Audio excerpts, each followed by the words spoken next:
अब यूपीएससी की तैयारी के लिए दिल्ली या इलाहाबाद आने की जरूरत नहीं है, क्योंकि सिविल्स डेली कराने जा रहा है आपकी प्रिपरेशन सीडी यूट्यूब क्लासेस के माध्यम से, जहां हम लेकर आ रहे हैं डेली बेसिस पर करंट अफेयर्स और स्टैटिक पोर्शन के टॉपिक्स, प्रीलिम्स, मेंस और इंटरव्यू को मद्देनजर रखते हुए तमाम वीडियो लेक्चर्स और मेंटरशिप गाइडेंस, वो भी बिल्कुल निशुल्क। हम अपना टाइम इन्वेस्ट करते हैं ताकि आप अपना कीमती वक्त सही जगह सही डायरेक्शन में इस्तेमाल करें। Press the bell icon and subscribe to our channel to follow #CDRituals। नमस्कार दोस्तों, मैं हूं आद्या और स्वागत है आप सभी का सिविल्स डेली के daily current affair analysis programme में, जहां हम लेकर आते हैं आपके लिए डेली न्यूज़पेपर से कुछ इंपॉर्टेंट खबरें जो आपके एग्जाम पर्सपेक्टिव्स रेलिवेंट हैं। तो चलिए इसी के साथ शुरू करते हैं, देखते हैं क्या है आज के न्यूज़पेपर में खास हमारे एग्जाम पर्सपेक्टिव। तो हमारी सबसे पहली सुर्खियों वाली जो खबर है वो है cabinet not to raise girls marriage age to 21। जी हाँ, ये जो है प्रस्ताव कुछ समय पहले भी आया था कि ऐसा प्रोसेस चल रहा था कि लड़कियों की जो शादी की जो एज है वो 18 से बढ़ाकर 21 कर दी जाए। अगर आप लोगों को पता होगा तो अभी के करंट सिनेरियो में जो चल रहा है वो है बॉयज के लिए 21 इयर्स, राइट, और गर्ल्स के लिए 18 इयर्स। जीएस पेपर 2 और 3 दोनों के हिसाब से ये इंपॉर्टेंट आर्टिकल है हमारा, ठीक है। तो जो सेंटर है हमारा, जो सेंट्रल गवर्नमेंट है, बेसिकली यूनियन गवर्नमेंट है, उन्होंने डिसाइड किया है फाइनली कि we will raise the level legal age of the marriage, ठीक है।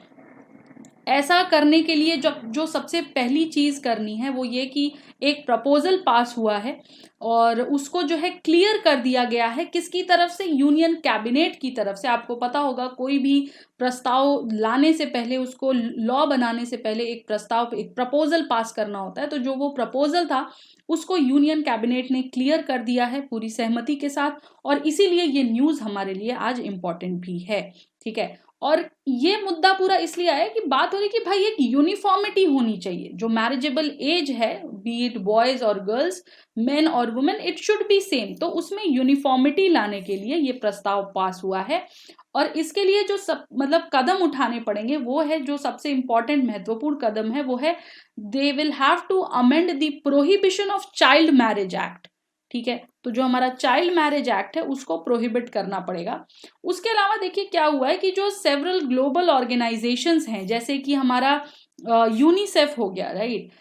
यूनिसेफ ने एक एज स्पेसिफाई की थी मैरिज की, और यूनिसेफ का ऐसा मानना है कि भाई अगर 18 साल से नीचे के किसी भी व्यक्ति की शादी होती है, ठीक है, 18 साल is the minimum bar, 18 years is the minimum bar. So अगर 18 ईयर्स के नीचे किसी की भी शादी हो रही है तो वो 18 ईयर्स के नीचे का बंदा एक तो माइनर होगा, दूसरी चीज वो शादी चाइल्ड मैरिज कहलाएगी। तो ये हमारा बहुत इंपॉर्टेंट मुद्दा है कि भाई जो हमारा एक सोशल प्रॉब्लम है बहुत बड़ा चाइल्ड मैरिज का, उसके लिए ये इंपॉर्टेंट स्टफ है, ठीक है। ये हम कोट भी कर सकते हैं अगर चाइल्ड मैरिज से रिलेटेड हमें कोई भी क्वेश्चन आता है कि भाई जो हमारा यूनिसेफ है, जो इस तहत जो है वो काम कर रहा है, उसने जो है लीगल एज 18 मानी है। 18 से नीचे के सभी लोग माइनर हैं, इसलिए चाइल्ड मैरिज को करार दिया जाएगा। इंडिया में क्या है कि इंडिया ने भी लॉ प्रिस्क्राइब किया हुआ है, ठीक है। आपने सुना होगा हिंदू मैरिज एक्ट के बारे में, शारदा एक्ट के बारे में। तो वो कौन सा लॉ था जो सबसे पहले चाइल्ड मैरिज को लेकर के इंडिया में साइन हुआ? वो था हमारा इंडियन एक्ट, जो कहलाया वो था हमारा Sharda Act, and it was done in 1929, ठीक है। शारदा एक्ट लाया गया था 1929 में, जिसे आगे जाके चेंज भी कर दिया गया, चाइल्ड मैरिज रिस्ट्रेंट एक्ट 1929 के नाम से इसको रीनेम किया गया था। तो ये याद रखिएगा कि शारदा एक्ट कहीं भी हो तो वो हमारा किस चीज से रिलेटेड है, क्योंकि क्वेश्चन अक्सर यूपीएससी में प्रीलिम्स लेवल पर पूछ देता है। 4-5 आपको एक्ट्स दे देगा, उसका मैच द फॉलोइंग करना होगा कि भाई कौन सी एक्ट या कौन सी कमिटी या कौन सी रिकमेंडेशन किस टॉपिक से रिलेटेड थी, किस सब्जेक्ट से रिलेटेड थी। तो ये हमें ध्यान होना चाहिए, और ये इसलिए भी ध्यान होना चाहिए क्योंकि चाइल्ड मैरिज की या जो भी ऐसी सोसाइटल प्रॉब्लम्स हैं, जो इश्यूज हैं, हम उनको भी, सोशल इश्यूज को टैकल करते टाइम शारदा एक्ट का एग्जाम्पल दे सकते हैं, ठीक है। तो ये जो हमारा पूरा इंपॉर्टेंट मुद्दा था ये यही था। अब जो एज हो जाएगी वो हो जाएगी 21 years for both men and women. ठीक है, अभी इसका अमेंडमेंट वगैरह सारा प्रोसेस बचा है। ठीक है, तो ये अभी सिर्फ ये हुआ है कि कैबिनेट ने क्लियर कर दिया है प्रपोजल को। आप अगर ये इमेज देख रहे हो अपने स्क्रीन पर, तो यहाँ पर ना एक स्टेट वाइज एक्चुअल एवरेज दिया हुआ है। इधर साइड में सारे स्टेट्स हैं, राइट, और यहाँ पर मीन एवरेज की एज दी हुई है कि भाई कौन सी एक एवरेज एज है या मीन एज है जहां पर जिस स्टेट में शादियां होती हैं। जैसे जम्मू कश्मीर में 25.6 is the mean age, Punjab में इट इज 23.8। अगर हम ओवरऑल इंडिया को देखें तो हमारी मीन एज है 22.3।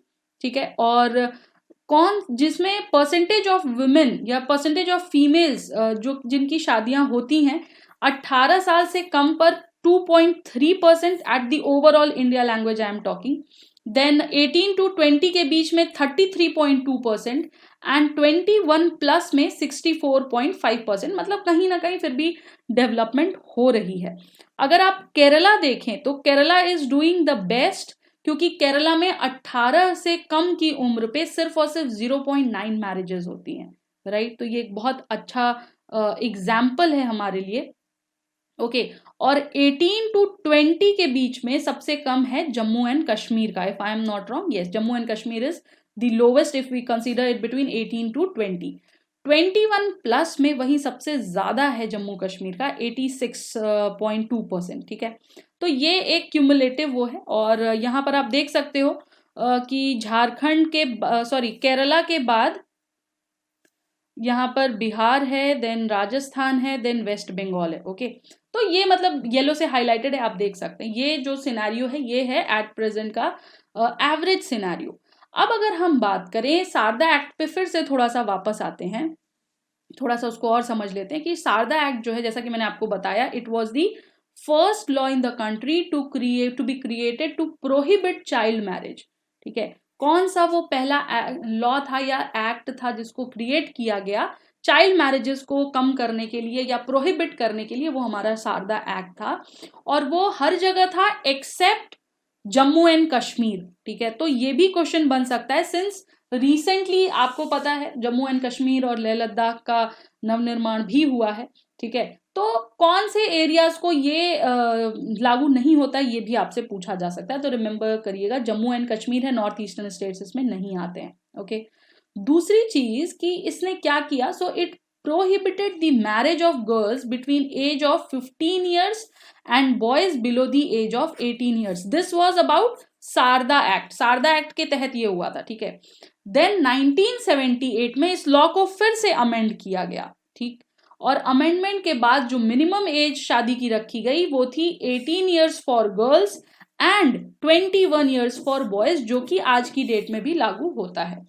ठीक है, अब ये पोजीशन जो है ये सेम रही even in the new law that came to be known as Prohibition of Child Marriages Act, जिसको हम PCMA 2006 भी कहते हैं। ये एक नया एक्ट बनाया गया था। ठीक है, इसी एक्ट में अभी अमेंडमेंट भी होगी जो वापस से 21 ईयर्स रिवाइज की जा रही है एक्ट एज को उसके लिए। ठीक है, तो इस लॉ के पूरे के तहत जो है, अगर कोई मैरिज होती है between a boy age between 18 to 21 years and a girl below the age of 18 years, उसके तहत आपको कानूनी तौर पर सजा भी मिल सकती है, और उस सजा में imprisonment of up to 15 days तो है ही है, अलॉन्ग विथ फाइन भी है 1000 रुपए का, और उसके अलावा और भी क्लॉजेस हो सकते हैं। ठीक है, तो ये चीजें इंपॉर्टेंट थी हमारे एग्जाम पर्सपेक्टिव, जो हमें जानना चाहिए था इस आर्टिकल से रिलेटेड। चलते हैं फटाफट से अपने दूसरे न्यूज आर्टिकल पर। हमारा दूसरा मुद्दा है आज का कि Putin, Modi and Zayed they are meeting soon officially. तो देखिए, आपको पता होगा ये तीनों ही जो हैं हमारे नेतृत्व करते हैं अलग अलग देशों का। जैसे कि मोदी जी हमारे भारत का नेतृत्व कर रहे हैं, पुतिन जो है वो रशिया के लिए हैं, और जाई जिनपिंग जो है वो चाइना का कर रहे हैं। तो ये तीनों कंट्रीज मिलकर आपस में एक ग्रुप फॉर्म करती हैं जिन्हें हम कहते हैं RIC ग्रुप। ठीक है, और इनका एक ट्राइलेटरल समिट जो है वो हो सकता है आगे चल करके। ये समिट जो है 2002 ऑनवर्ड्स लगातार हो रहा है। ठीक है, और ये जो पूरा ग्रुप है RIC ग्रुप जो है, ये पूरा शेप लिया था आपका 1990s में। ठीक है, के टाइम पर बेसिकली जब लीडरशिप जो थी रशिया की, उसके लीडर थे येवजेनी प्रिमाकोव, ठीक है, ये रशियन पॉलिटिशियन थे और इन्होंने ये पूरा ये कह सकते हैं कि स्टेप ही लिया था to counter balance the western alliance. जो वेस्टर्न अलायंस बन रही थी उसको कहीं ना कहीं काउंटर करने के लिए आरआईसी ग्रुप का फॉर्मेशन हुआ, ठीक है।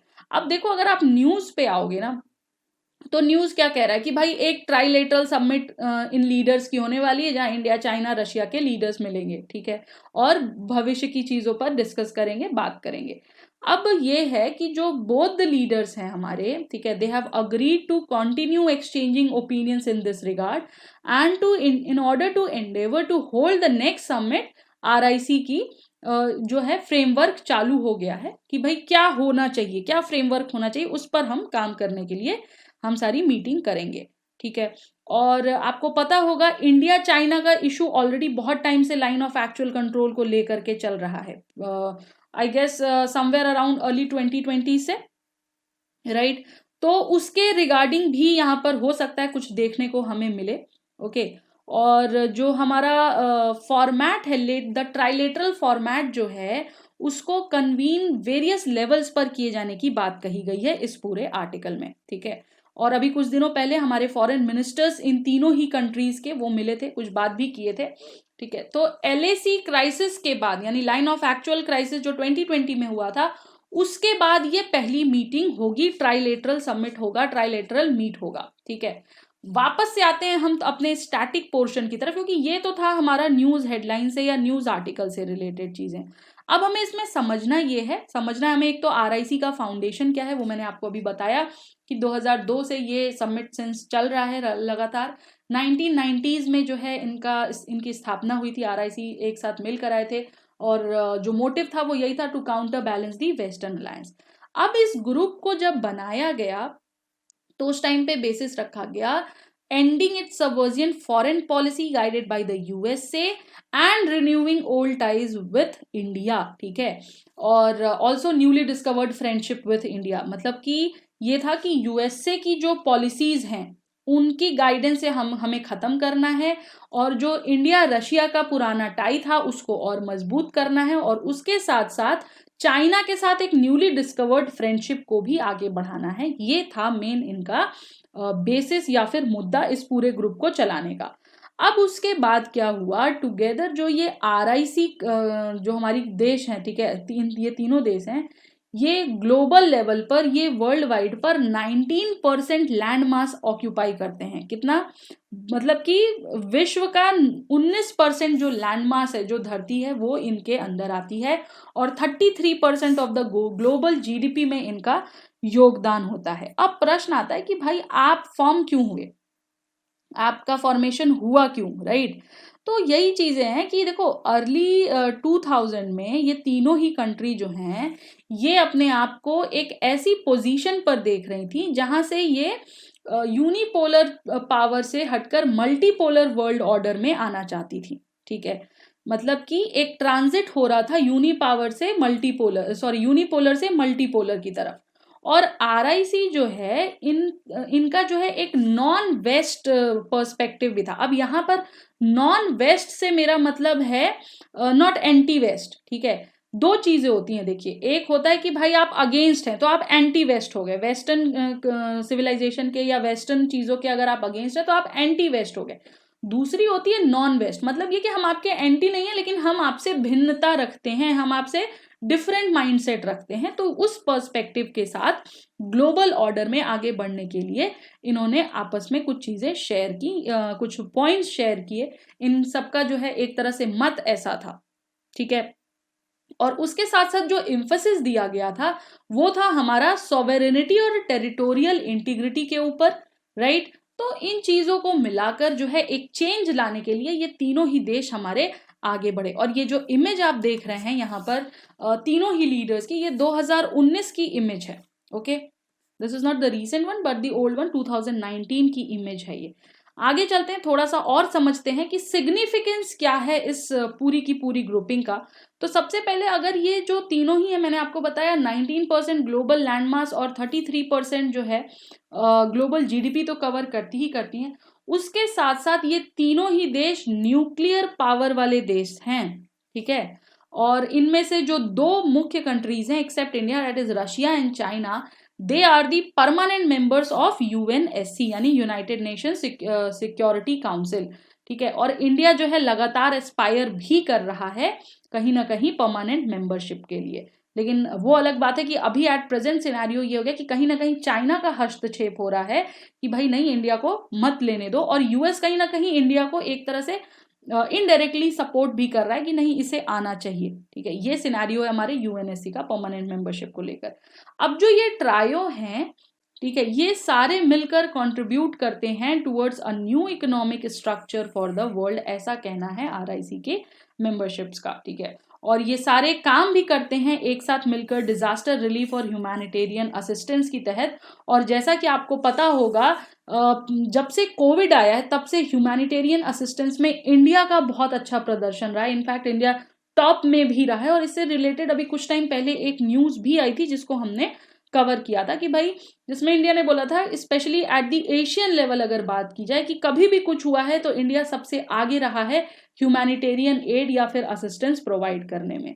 दूसरा सवाल यहां पर ये आता है कि चलो भाई, ये तो हो गया, हम आरआईसी के बारे में जान गए, क्यों फॉर्म हुआ हम जान गए, मुद्दा क्या था उनका इकट्ठा आने का हम समझ गए, सिग्निफिकेंस क्या हो सकता है हम ये भी जान गए, लेकिन अब नीड क्या है इनकी, एट प्रेजेंट क्या जरूरत है इनकी कि भाई आरआईसी को एक साथ होना चाहिए या मीटिंग करनी चाहिए। तो देखिए, जो आरआईसी की ट्राइलेटरल मीट होने वाली है न्यू दिल्ली में, वो इसलिए जरूरी है to challenge the ties with Moscow and Beijing, ठीक है, टू ओवरकम दोज चैलेंजेस। जो भी चैलेंजेस आ रहे हैं मॉस्को और बीजिंग के साथ, उसको समाप्त करने के लिए, उसको इश्यूज को रिजॉल्व करने के लिए ये मीट बहुत जरूरी है एट प्रेजेंट। दूसरी चीज, जो ओरिजिनल कंसेप्शन है इस फ्रेमवर्क का, वो जो है एक पूरे ग्लोबल एनवायरनमेंट के प्रति एक बहुत डिफरेंट अप्रोच रखता है, तो इस नजरिए से भी वो जरूरी है, ठीक है। ये थी हमारी दूसरी न्यूज। चलते हैं अपनी तीसरी न्यूज के ऊपर। India marks 50 years of 1971 war. कल हमने इस न्यूज को बहुत डिटेल में कवर किया था, राइट। जीएस पेपर 2 का तो टॉपिक है 50 इयर्स ऑफ 1971 वॉर के बारे में है, that is Bangladesh liberation war, right. Vijay Diwas के नाम से भी इसको हम जानते हैं। और कल हमने आपको इसका पूरा हिस्ट्री बताया था कि विजय दिवस क्यों मनाया जाता है, क्या सिनेरियो हुआ था, कैसे हुआ था। उसी के फॉलो अप में ये न्यूज है, क्योंकि 50 साल हो गए हैं बांग्लादेश को लिबरेट हुए, इंडिपेंडेंस पाए, एज वेल एज 50 साल इंडिया के भी हुए हैं। ये कह सकते हैं कि इस विजय को प्राप्त किए, ठीक है, क्योंकि इंडिया की आर्मी इस पूरे ही ऑपरेशन में इन्वॉल्व थी और सिर्फ एक नहीं बल्कि 2 फ्रंट पे पाकिस्तान की फोर्सेस से लगातार लड़ रही थी। तो इस दिवस को मनाया गया, विजय दिवस को मनाया गया है। और इसे हमारे मोदी जी ने कहा कि भाई ये टाइम जो है ये हमारे देश के लिए एक गोल्डन पीरियड था, ठीक है, गोल्डन चैप्टर था, not period but golden chapter था, क्योंकि विजय दिवस फाइनली इंडिया को 2 डायरेक्शंस में जो है, ईस्ट पाकिस्तान और वेस्ट पाकिस्तान दोनों ही तरफ से विक्ट्री मिली थी, और इसे स्वर्णिम विजय वर्ष के रूप में भी मनाया जाना चाहिए, ठीक है। और इसी प्रोग्राम के तहत 30 फ्रीडम फाइटर्स को इनवाइट किया गया था और उन्हें ऑनर भी किया गया फ्रॉम बांग्लादेश, ठीक है। जैसा कि आपको पता होगा, बांग्लादेश के भी लोग हमारे साथ थे, राइट। तो इसलिए ये चीजें हुई। और कल हमने पूरा डिटेल में ये समझा था, फिर भी जिन लोगों ने आज हमें पहली बार ज्वाइन किया है या कल नहीं थे, आप यहाँ से पढ़कर समझ सकते हैं, या फिर आप कल का लेक्चर भी देख सकते हैं, राइट। ये पूरी चीजें मैंने कल समझाई हुई है, तो हम लोग फिर से रिपीट नहीं कर रहे हैं, बट मैंने डाल दिया है यहाँ पर, सो दैट अगर आपको रिवाइज करना हो तो आप एक बार रिवाइज भी कर सकते हैं। ऑल राइट, तो चलिए चलते हैं अपनी नेक्स्ट न्यूज पर। हमारी नेक्स्ट न्यूज है सुपर टाइफून राय के बारे में, जो कि फिलीपींस में आया हुआ है। जीएस पेपर 1 का इशू है, जीएस पेपर 3 का भी इशू है, क्योंकि डिजास्टर मैनेजमेंट यहां पर आ जाता है, ठीक है। ओके, 1 और 3 दोनों का इशू है ये। अच्छा देखिए, जो फिलीपींस है ना, ऐसा कहते हैं कि भाई फिलीपींस बैठा ही है टाइफून बेल्ट के ऊपर, जो वॉल्केनो है टाइफून नाम का, उसके ऊपर ही बैठा हुआ है, क्योंकि यहाँ पर बहुत ज्यादा प्राकृतिक आपदाएं जो हैं वो हिट करती हैं, ठीक है। तो फिलीपींस को कहा जाता है कि भाई वो टाइफून बेल्ट के नाम से जाना जाता है, और ये कह सकते हैं कि 1 साल के अंदर लगभग 20 तूफान जो हैं वो हिट करते हैं फिलीपींस को। फिलीपींस की जनता को एटलीस्ट 20 स्टॉर्म्स का सामना करना पड़ता है एक साल के अंदर। आप सोचिए, एक प्राकृतिक आपदा आती है, हिला के चली जाती है, और यहाँ पर तो 20-20 आ रहे हैं। और अभी तक का जो स्ट्रॉन्गेस्ट टाइफून हिट किया है उसका नाम था हयान। ठीक है, हयान इसका नाम है, 2013 में आया था, जिसमें 6,500 लोग लगभग जो है वो उनकी मृत्यु हो गई और कुछ खो भी गए, बहुत लोग मिसिंग हो गए। आपको मुझे बताना कि हयान के बाद नेक्स्ट कौन सा सबसे स्ट्रॉन्गेस्ट टाइफून माना जाता है। ठीक है, फटाफट से कमेंट करिए और मुझे बताइए कि हयान के बाद जो है कौन सा नेक्स्ट टाइफून माना जाता है। अभी जो आया हुआ है उसका नाम है राई। 15th मेजर वेदर डिस्टर्बेंसेस जो हैं इस पूरी कंट्री को अभी तक इस साल मतलब 2021 में हिट ऑलरेडी कर चुके हैं। और जो ये हमारा राई है, ऐसा कहा जा रहा है कि भाई ये भी गति पकड़ रहा है धीरे धीरे, और इसको जो है सुपर टाइफून भी हम कह सकते हैं, क्योंकि जो इसकी स्पीड है वो है 120 miles per hour near the centre and gust of 168 miles per hour. ठीक है, तो इतनी स्पीड से लगभग जो है जितने भी सुपर टाइफून्स यहाँ आते हैं उनकी लगभग इतनी स्पीड रहती है। तो आप सोचिए कि भाई कितनी भयंकर स्पीड है। और जो हमारा ये है जो राई जो है बेसिकली इसकी स्पीड बताई जा रही है शायद 195 किलोमीटर पर आवर की स्पीड है। ठीक है, ऐसा हमारे इस आज के आर्टिकल में बताया गया। तो आप सोचिए कितना भयावह, कितना भयानक हो सकता है ये टाइफून। ठीक है, ये चीजें हैं। फिलीपींस की लोकेशन जरूर देख लेना आप, इसलिए मैंने ये मैप डाल दिया है। अब टाइफून क्या होता है इसको भी थोड़ा सा समझ लेते हैं। तो देखिए, टाइफून कोई बहुत अलग फिनोमिना नहीं है, लेकिन उसे रीजनली जो है स्पेसिफिक नाम दे दिया गया है। ये होते वही है ट्रॉपिकल साइक्लोन्स, राइट। और आपसे यहाँ पर मेरा एक ये भी क्वेश्चन है कि अभी रिसेंट में हमने कौन सा साइक्लोन जो है, किस साइक्लोन की बात की थी, ये आपको मुझे बताना है कॉमेंट सेक्शन में, जो कि इंडिया में आया हुआ था। ठीक है, इंडिया के कुछ एरिया से अफेक्टेड थे। कौन सा वो साइक्लोन था उसका नाम आपको बताना है। बहुत सिंपल है, आई नो सबको पता होगा, तो फटाफट से कमेंट करिए और बताइए मुझे। अब वापस से आ जाते हैं टॉपिक पर। तो जो ये ट्रॉपिकल साइक्लोन्स हैं इनको अलग अलग एरियाज में अलग अलग नाम से जानते हैं। जैसे कि नॉर्थ वेस्ट पैसिफिक ओशन में इनको टाइफून्स कहा जाता है। ये ध्यान से सुनिएगा क्योंकि इस पे बहुत बार क्वेश्चन पूछ चुका है। ओके, क्वेश्चन कैसे पूछता है मैं बता देती हूँ आपको। टाइफून्स, हरिकेन्स, ऐसे ऐसे करके आपको नाम दे देगा, इस तरफ रीजन दे देगा, आपको मैच द फॉलोइंग करना होगा, या आपसे ये पूछ सकता है कि कौन सा इनमें से सही मैच्ड है। ठीक है, तो टाइफून्स कहाँ जाना जाता है? नॉर्थ वेस्ट पैसिफिक ओशंस में। ठीक है, हरिकेन्स कहाँ जाने जाते हैं? नॉर्थ अटलांटिक ओशन में।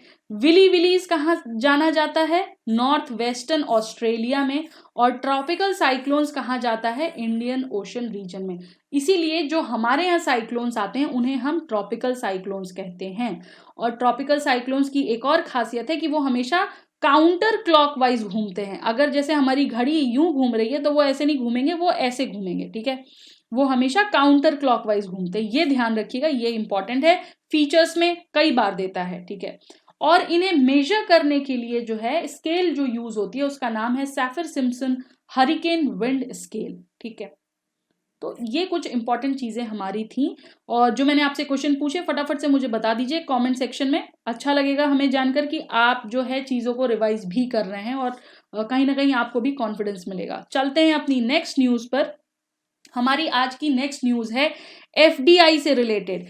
न्यूज आर्टिकल ये कह रहा है कि भाई 2022 जो फाइनेंशियल ईयर हमारा होगा उसमें हमारा एफडीआई जो है वो गिर सकता है। कितना? 20%।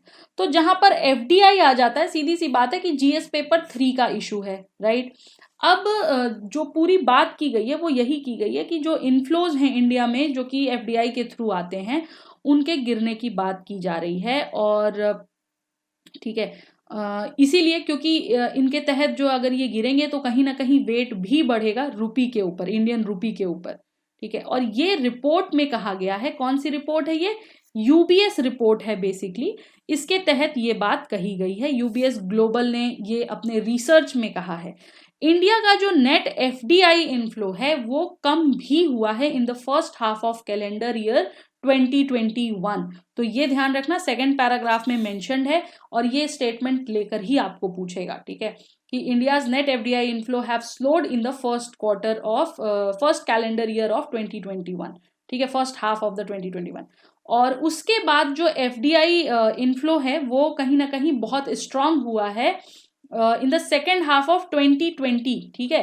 तो मतलब ये कि गिरने से पहले 2021 में जो फर्स्ट हाफ था उसमें गिरने से पहले जो सेकेंड हाफ था हमारा 2020 का, उसमें ये स्ट्रांग हुआ था। ये चीज आपको ध्यान रखनी है, इसको इंटरचेंज करके आपसे एग्जाम में जरूर पूछ सकता है, ठीक है। तो यहाँ पर प्रीलिम्स के लिए ये इंपॉर्टेंट है, मैंने मार्क भी कर दिया है, इसको प्लीज नोट डाउन कर लीजिएगा आप लोग, ओके। तो ये चीजें थी इससे। अब आते हैं इसके कॉन्सेप्चुअल नॉलेज पर। देखिए करंट इशू इंपॉर्टेंट होता है, बट उससे भी ज्यादा वो इंपॉर्टेंट होता है कि जो करंट अफेयर है हमारा, उसमें स्टैटिक पोर्शन जो हमसे पूछ रहा है ना, वो समझना बहुत इंपॉर्टेंट है, क्योंकि क्वेश्चन आपसे कभी भी एकदम डायरेक्ट पूछे ये बहुत रेयर होता है। तो मैक्सिमम केसेस में यही होता है कि करंट अफेयर्स उठाता है और करंट अफेयर्स के जो स्टैटिक पोर्शन है उनके इंटीरियर से उठा के आपको क्वेश्चन देता है और हम क्वेश्चन वहां पे गलत करके आते हैं। तो चलिए समझ लेते हैं कि एफडीआई क्या है भाई। तो देखिए एफडीआई अगर हम लेमैन लैंग्वेज में कहें तो जो बाहर से पैसा आ रहा है, राइट, उसको हम एफडीआई कह सकते हैं। लेकिन थोड़ा सा यहाँ पे चेंज है, इसको देखिए समझने के लिए क्या करना है हमें। एफडीआई एक प्रोसेस है जहां पर एक देश का रेसिडेंट, ठीक है, वो ओनरशिप अक्वायर करता है असेट की for the purpose of controlling the production, distribution and their activities of a firm in the another country, ठीक है। मतलब कि मैं अगर अमेरिका में बैठी हूं और मैं इंडिया में कुछ खरीद रही हूं तो उसकी बात हो रही है, ठीक है, और मैं ओनरशिप ले रही हूं। अब यहां पर एक बड़ा डिफरेंस भी है, किसमें, एफडीआई में और एफपीआई में। एफपीआई क्या होता है, एफपीआई होता है हमारा फॉरेन पोर्टफोलियो, ठीक है, और एफडीआई हमारा होता है फॉरेन डायरेक्ट इन्वेस्टमेंट। तो जैसा कि नाम बता रहा है ना, डायरेक्ट इन्वेस्टमेंट, मतलब यहां पर वो डायरेक्ट ओनरशिप ले रहा है, एक्वायर कर रहा है। लेकिन एफपीआई में डायरेक्ट ओनरशिप अक्वायर नहीं हो रही होती है। अब ये ऐसे डिफरेंट है क्योंकि एफपीआई के अंदर जो फॉरेन एंटिटी है वो सिर्फ आपका कुछ स्टॉक या फिर बॉन्ड्स ऑफ अ कंपनी खरीदता है, ओनरशिप नहीं खरीदता। याद रखिएगा, मैं बार बार बोल रही हूँ, ownership is the important thing, ठीक है। दूसरी चीज, एफपीआई जो है it does not provide the investor the control of the business, but under FDI it does, okay. और जो फ्लो होता है इसका पूरा, ठीक है, that is also related by FPI in the enterprise, okay. ये पूरा कैपिटल प्रोवाइड से रिलेट करता है, पूरा का पूरा कैपिटल का खेल है यहाँ पर, तो इसको समझना इंपॉर्टेंट है। आगे चलते हैं, देखते हैं और क्या है एफडीआई के बारे में, थोड़ी सी और जानकारी हमारे लिए। तो देखिए एफडीआई के 3 कंपोनेंट होते हैं, ये बहुत मतलब थोड़ी सी समझने वाली चीज है, तो प्लीज इसको समझ लीजिएगा। इकोनॉमिक्स का कॉन्सेप्ट है जीएस पेपर 3 का और बार बार क्वेश्चन एफडीआई से आता है। तो जो 3 इंपॉर्टेंट कंपोनेंट है वो है हमारा पहला इक्विटी कैपिटल, दूसरा है हमारा री इन्वेस्टेड अर्निंग्स, और तीसरा है हमारा इंट्रा कंपनी लोन्स। ये 3 इंपॉर्टेंट हमारे कंपोनेंट्स हैं। इन तीनों को समझ भी लेते हैं कि क्या है, क्या पता हमसे डेफिनेशन पूछ दे। तो जो इक्विटी कैपिटल है वो जो हमारा एफडी इन्वेस्टर है, बेसिकली एफडीआई इन्वेस्टर है, वो purchase of shares of an enterprise है in a country other than its own. यानी कि जो चीज वो खरीद रहा है ना, शेयर्स जो खरीद रहा है दूसरे देश में, उस पर्टिकुलर का इक्विटी, उस पर्टिकुलर को हम इक्विटी कैपिटल कहते हैं, उस पर्टिकुलर असेट के शेयर को हम इक्विटी कैपिटल कहेंगे। और ये दूसरे देश में ही होना चाहिए, अपने देश में नहीं हो सकता है। जो हमारी दूसरी टर्म थी री invested earnings, that comprises the direct investor share of earnings not distributed as dividends, ठीक है। तो इसको ध्यान रख लीजिएगा कि it does not be distributed as dividends by the affiliates, ठीक है।